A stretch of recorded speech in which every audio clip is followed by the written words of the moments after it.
Hola, soy Mariana Polanco y vamos a hablar de la articulación temporomandibular. La articulación temporomandibular. La articulación temporomandibular la podemos definir como una articulación de tipo bicondilea, gínglimo-artroidal, de diartrosis y sinovial, con un disco articular o menisco interpuesto entre el cóndilo de la mandíbula y la fosa glenoidea del temporal. Es del tipo bicondilea porque tiene dos cóndilos. El tipo gínglimo-artroidal porque tiene una acción de deslizamiento y una acción de rotación.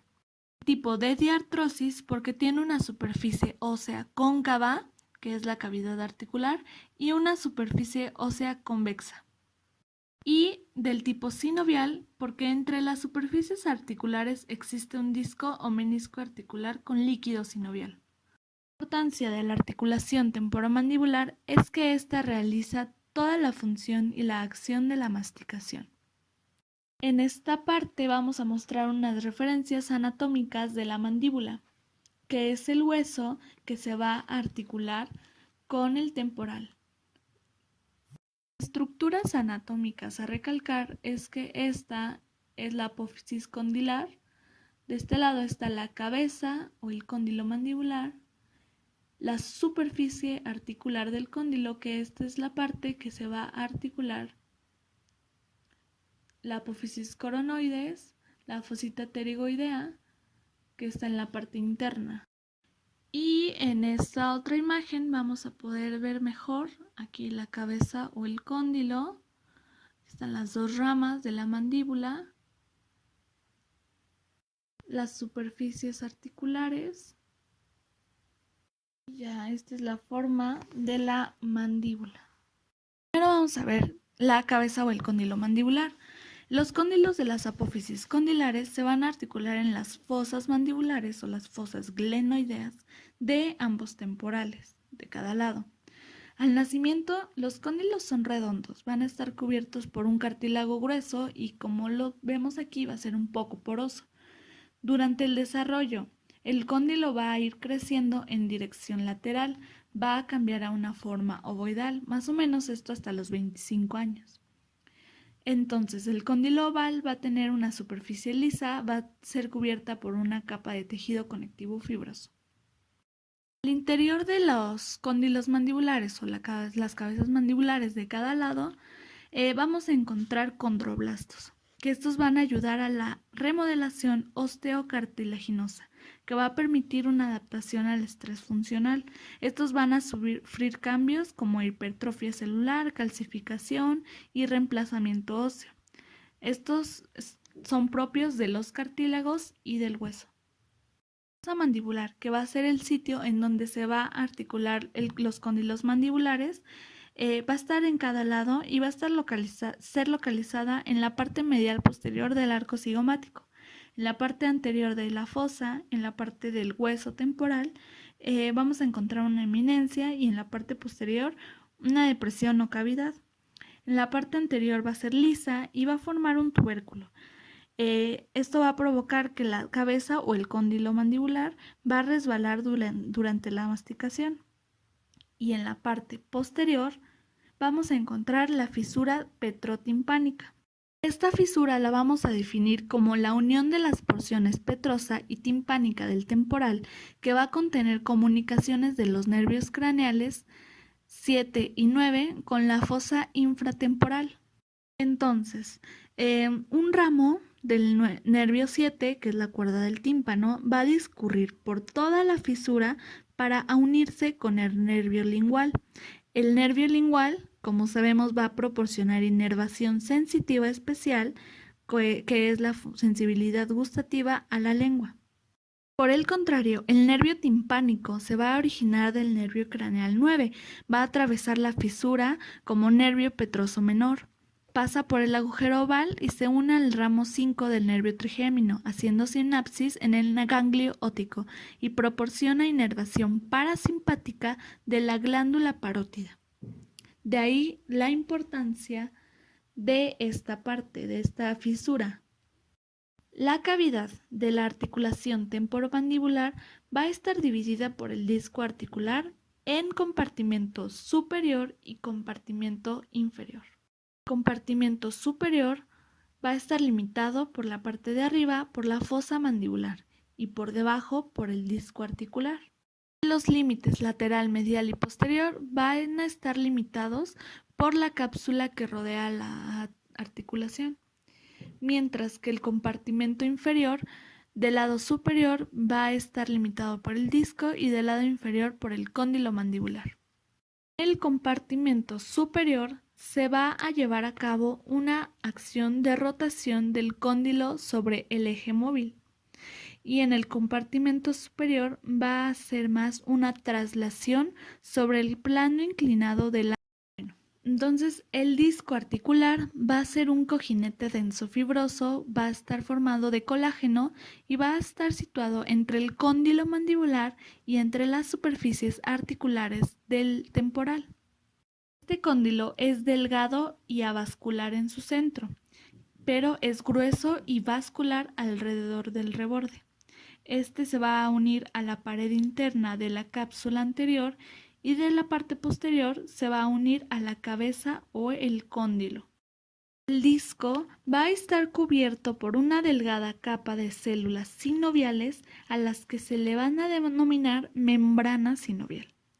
Esta membrana sinovial va a ser de revestimiento, va a estar asociado a capilares y linfáticos. Esta membrana sinovial va a secretar un líquido sinovial que baña las caras superior e inferior del disco y el revestimiento de ambos compartimentos. Entonces, el líquido sinovial va a ser un filtrado sanguíneo de alta viscosidad que va a dar lubricación y va a permitir la libertad de movimiento condilar.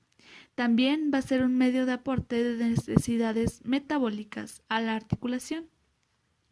Bueno, entonces cuando la mandíbula desciende, cada cóndilo se mueve en la fosa mandibular, resbala a lo largo del plano articular hacia el tubérculo articular, mientras se va a apoyar sobre el disco articular interpuesto.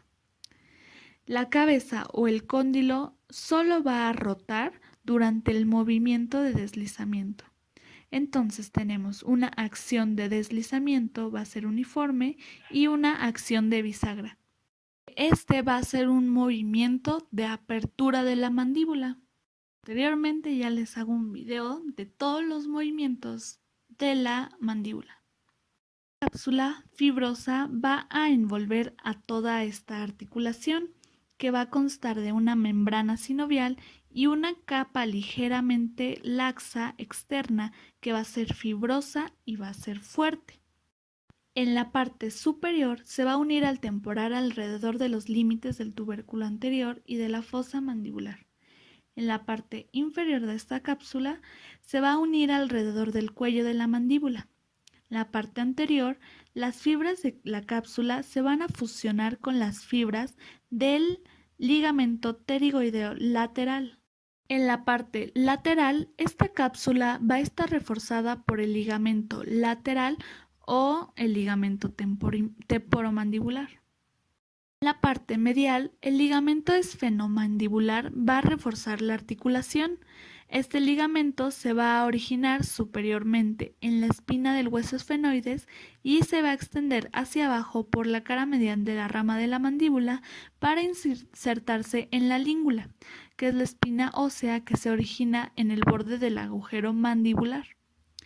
Y en la parte posterior, el ligamento estilomandibular se va a originar en la apófisis estiloides y se inserta en el borde posterior de la rama. Entonces tenemos que en conjunto el ligamento temporomandibular y la cápsula van a trabajar en conjunto para reforzar la articulación y limitar los deslizamientos de los cóndilos. Mientras que el ligamento estilomandibular y esfenomandibular van a constituir un refuerzo. El aporte vascular de la articulación temporomandibular va a estar dado por las ramas de la arteria temporal superficial, por la arteria auricular profunda, por la arteria timpánica anterior y por la arteria faríngea ascendente. Todas estas van a converger en la articulación, penetrar en la cápsula y van a enviar ramas hacia el plexo vascular en la periferia del disco y el área posterior de la articulación. Este es el disco articular. Como ya habíamos mencionado, es avascular en su centro, pero vascular alrededor del reborde.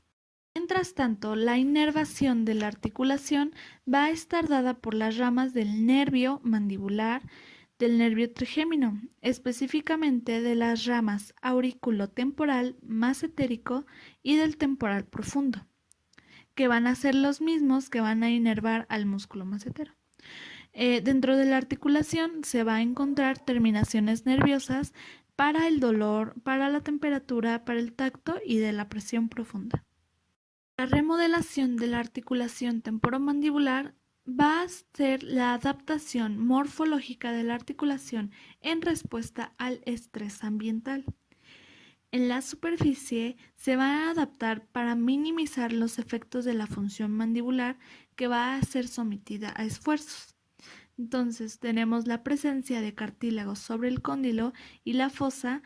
Esto va a permitir a la articulación resistir mejor el estrés.